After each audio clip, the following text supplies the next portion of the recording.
trig word problems. To be honest, many people, as soon as you hear the word problems, they shriek in terror and want to run and go somewhere and hide. But trig word problems are some of the most easiest to get a handle on. If, when you're drawing your triangle, you've got these parts, you know where they are and can identify them. Far as for this one, altitudes, like a airplane or hot air balloons, altitudes, a tree's height, a building's height, anything that lighthouse height, anything of that nature has to go over here. Over here is ground distance. I know it's a little bit obvious, but that's okay. Shadows, distance between an object and the base. All of those things come from here. The hypotenuse is things like eyesight distance. Like if you had a person sitting here, now I know that's not his eyes, but you know what I mean. Eyesight distance, the way they would be seeing, is the hypotenuse. Then you also have flight distance. So if an airplane is flying, hopefully you don't want them to plummet and go flat down directly below where they are. So the airplane is going to fly to the runway. And that's all I can immediately think of those two, but that's the most common. Oh, almost forgot. One of the most obvious, ladders. So if you're putting a ladder against a building, another common trig word problem, that's where it goes. Now right here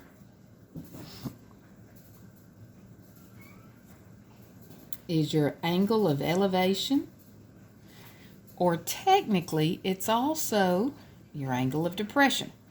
And you might be saying, like, why is depression there? Here's why. It's always easier to draw it there because let's say we've got an airplane. I know I'm not an art major. And my airplane is flying with a 20-degree angle of depression, because your angle of depression is, as the plane goes straight out, it's what it would be to land. So see how it's actually outside of the triangle? So by alternate interior angles, because see they make a Z, this angle down here will also be 20 degrees. So according to whatever you're working with, that's why you can always put the angle of elevation or depression right there. So now let's work some. Let's say we've got an airplane flying at an elevation of 10,000 feet. And let's say there is a flight distance of 25,000 feet to the runway. And I know this is shorthand, but it gets the highlights so you can see how it sets up. Find your angle of depression. Well, first draw it. You don't have to get real cutesy with it. Some of my students are more artsy than others. But there's my airplane at an elevation or an altitude of 10,000 feet. So 10,000. Flight distance, 25,000. So remember, flight distance is your hypotenuse. And they want angle of depression, which, remember, elevation or depression is always there.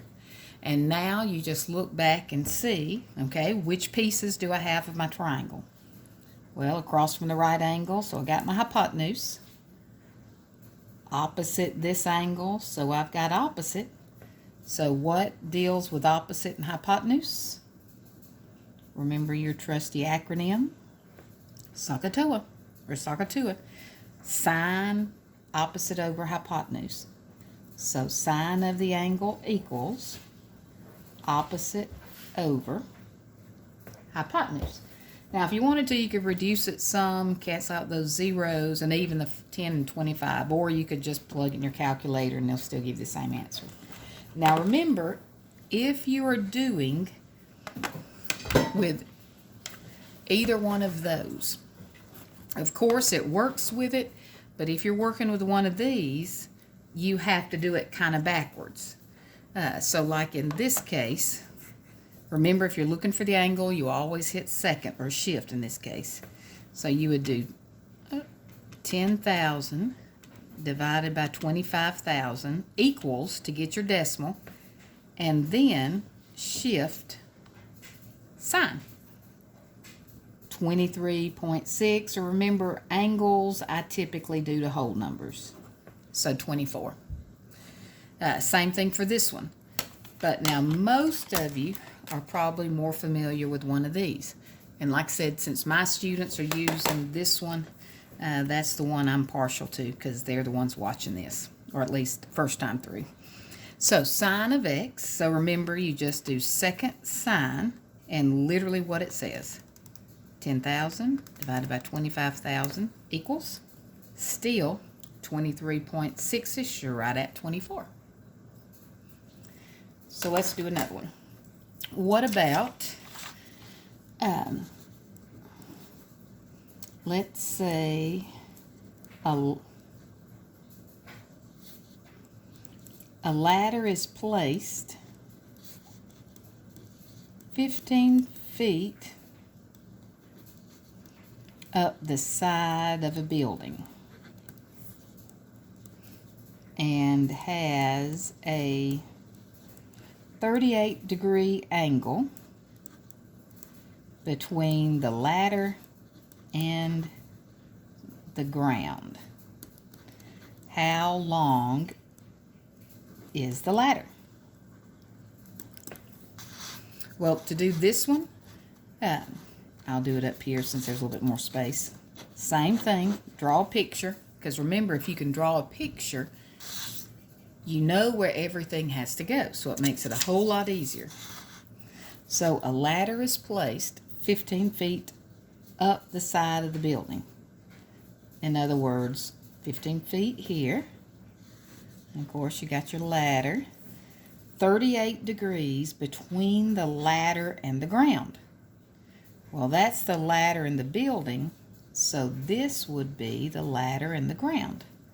And then we want to know, how long is the ladder? Well, let's see. We still have hypotenuse, and not on purpose, but we still have opposites, so we get sine again. So sine of 38, always trig the angle, equals opposite over hypotenuse, 15 over x. Now remember, if x is underneath, you have to divide. So this is literally going to be 15 divided by sine of 38. So 15 divided by sine of 38. 24.4. And if by chance, just to show you on one of these, if this is your calculator, remember it's similar, except 15 divided by, instead of doing sine of 38, you'll do 38 sine, and then equals. And you still get the same thing.